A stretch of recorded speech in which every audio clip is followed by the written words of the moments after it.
السلام علیکم ناظرین، میں حفظہ بہاری آپ کے ساتھ ہم خیال۔ کیا جنات گھروں میں رہتے ہیں؟ اگر جنات گھروں میں رہتے ہیں تو پھر ہمیں ان کی موجودگی کا احساس کیسے ہو؟ ہم کیسے یہ جان سکتے ہیں کہ ہمارے گھروں میں جنات کا بسیرا یا ٹھکانہ ہے؟ اس کے سلسلے میں ہمیں احادیث مبارکہ سے رہنمائی ملتی ہے۔ حضرت محمد صلی اللہ علیہ وآلہ وسلم نے فرمایا کہ اپنے گھروں میں چھپکلیوں اور سانپ کو زندہ نہ رہنے دو۔ چھپکلی اور سانپ کا جنات کے ساتھ بہت گہرا تعلق ہے۔ اکثر گھروں میں جنات سانپ یا چھپکلی کی صورت میں رہتے ہیں۔ اب سوال یہ پیدا ہوتا ہے کہ ہمیں کس طرح پتہ چلے گا؟ تو اس سلسلے میں ایک حدیث پاک حضرت محمد صلی اللہ علیہ وآلہ وسلم میں آپ کی خدمت میں پیش کرتی ہوں۔ رسول پاک صلی اللہ علیہ وسلم کا فرمان ہے کہ مسجد حرام میں یعنی خانہ کعبہ کے قریب آپ کسی بھی جاندار کو نہیں مار سکتے، حتیٰ کہ آپ جو کو بھی نہیں مار سکتے، لیکن وہاں پر بھی سانپ کو مارنا جائز قرار دیا گیا ہے۔ اس کے سلسلے میں رسول پاک صلی اللہ علیہ وآلہ وسلم فرماتے ہیں کہ اگر حرم کعبہ میں آپ کو سانپ نظر آئے تو پہلے آپ اس سے 3 بار پوچھیں کہ کیا تم سانپ ہو یا جن ہو؟ اگر تو وہ اپنی جگہ سے بھاگے تو اس کا مطلب ہے کہ وہ جن ہے، لیکن اگر وہ آپ کے پوچھنے پر نہیں بھاگتا تو پھر وہ سانپ ہے، آپ حرم کعبہ میں اسے مار سکتے ہیں۔ دوسری تفصیل جو ہمیں احادیث مبارکہ کی روشنی میں ملتی ہے وہ یہ ہے کہ گھروں میں چھپکلیوں کو مارنے کا حکم دیا گیا ہے۔ اس سلسلے میں بھی طریقہ وہی بنے گا کہ پہلے 3 دفعہ چھپکلی سے پوچھا جائے کہ کیا تم جن ہو؟ اگر تو وہ اپنی جگہ سے بھاگ جائے، بعض اوقات چھپکلیاں آپ کی طرف دیکھنا شروع کر دیں گی۔ اگر تو وہ اس طرح کی کوئی حرکت کرتی ہے یا وہ اپنی جگہ سے بھاگتی ہے تو آپ نے اسے نہیں مارنا، لیکن اگر وہ جن ہے یا کو ارواح خبیثہ میں سے ہے تو پھر وہ اپنی جگہ سے بھاگے گی۔ اب آپ کو اسے مار دینا چاہیے، آپ نے اسے مارنا نہیں بلکہ اسے جانے دیں۔ لیکن اگر وہ اپنی جگہ سے حرکت نہیں کرتی تو اس کا مطلب ہے کہ وہ چھپکلی ہے۔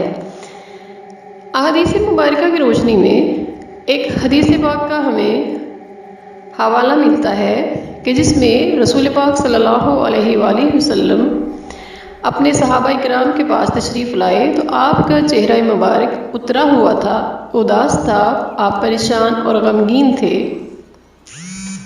صحابہ نے پوچھا کہ یا رسول اللہ صلی اللہ علیہ وآلہ وسلم، آج آپ اس قدر ناخوش اور اداس کیوں ہیں؟ تو آپ صلی اللہ علیہ وسلم نے فرمایا، آج میں نے دیکھا کہ شیطان کی بیوی نے ایک بہت بڑا انڈا دیا ہے جس میں سے لاتعداد ہزاروں کی تعداد میں شتونگڑے پیدا ہوئے ہیں۔ اس حدیث پاک کی روشنی میں دیکھا جائے تو ہمیں یہ پتہ چلتا ہے کہ شیطان جو کہ جنات کی نسل سے تعلق رکھتا ہے وہ انڈے دیتا ہے، بچے نہیں دیتا، یعنی شیطان کی جو بیوی ہے وہ انڈے دیتی ہے، وہ بچے نہیں دیتی۔ احادیث مبارکہ کی روشنی سے پھر اس بات کی سمجھ آ جاتی ہے کہ ہمارے گھروں میں جنات چھپکلیوں اور سانپ کی صورت میں موجود ہوتے ہیں۔ یاد رکھیے، شیطان یا جن یہ علم الغیب نہیں جانتے۔ اکثر اوقات یہ گھروں میں موجود ہوتے ہیں اور ہماری باتوں کو سنتے ہیں اور اس کو اپنی یادداشت میں جمع رکھتے ہیں، اور جب یہ تنگ کرتے ہیں یا کچھ گھر میں اس طرح کی حرکتیں کرتے ہیں کہ جیسے پیسے غائب کر دیے، چیزوں کا نظروں سے اوجھل کر دینا، آپ کو اچانک کسی چیز کی ضرورت پڑتی ہے، آپ کو پتہ ہوتا ہے کہ ڈیفینیٹلی یہ چیز میں نے یہاں پر رکھی تھی لیکن وہ آپ کو نہیں ملتی، تو یہ ساری چیزیں اس بات کی طرف اشارہ کرتی ہیں کہ گھر میں کوئی ایسا ہے۔ بعض اوقات ایسا ہوتا ہے کہ ہمیں یہ احساس ہوتا ہے کہ کوئی ہمیں دیکھ رہا ہے، اچانک کبھی ہمیں یہ محسوس ہوتا ہے کہ کوئی ہماری باتیں سن رہا ہے، خاص طور پہ دیکھے جانے کا احساس ہوتا ہے۔ یہ اس بات کا ثبوت ہوتا ہے کہ آپ کے گھر میں کچھ نہ کچھ ایسا چل رہا ہے۔ اسی طرح بیمار ہو جانا، جب آپ بغیر بسم اللہ الرحمن الرحیم پڑھے چیزوں کو رکھ دیتے ہیں یا ڈھکتے نہیں، آپ کپڑے اتار کے رکھتے ہیں، احادیث مبارکہ سے بات ثابت ہوتی ہے کہ جب آپ بغیر بسم اللہ پڑھے کپڑے اتار کے رکھتے ہیں تو وہ کپڑے جنات استعمال کرتے ہیں۔ اس کا مطلب یہ ہے کہ ہمارے ارد گرد ہمیں بہت زیادہ احتیاط کی ضرورت ہوتی ہے۔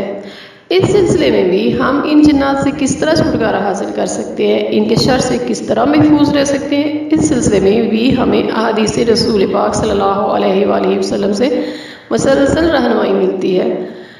نماز کے بعد آیت الکرسی کا پڑھنا، ایک نماز سے دوسری نماز تک آپ اللہ کے امان میں، حفظ و امان میں رہتے ہیں۔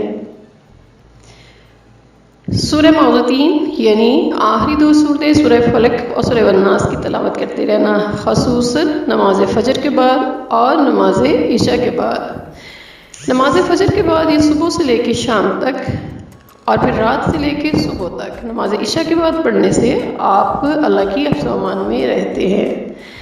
گھر میں اگر کوئی مسلسل بیمار رہتا ہے اور اس کے ٹیسٹ کلیئر آنے کے باوجود بیماری کا پتہ نہیں چلتا، تو یہ بھی گھروں میں موجود ان شیطانی جنات کا کارستانی ہو سکتی ہے، کیونکہ وہ آپ کے کھانے پینے کی چیزوں میں ملاوٹ کر دیتے ہیں۔ آپ واش روم کا جب استعمال کرتے ہیں ننگے سر جاتے ہیں، جیسے کہ حدیث پاک میں ہے کہ ننگے پاؤں واش روم میں ننگے سر واش روم نہ جایا جائے۔ اسی طرح واش روم میں جانے کی احادیث پاک میں دعائیں ہیں، واش روم سے نکلنے کی، ٹوائلٹ کا استعمال کرنے کے بعد جب آپ واش روم سے باہر آتے ہیں اس کی بھی دعائیں ہیں۔ یاد رکھیں کہ شر پسند جنات گندگی کو پسند کرتے ہیں۔ اگر آپ کے گھر میں گندگی ہے اسے دور بھگائیے۔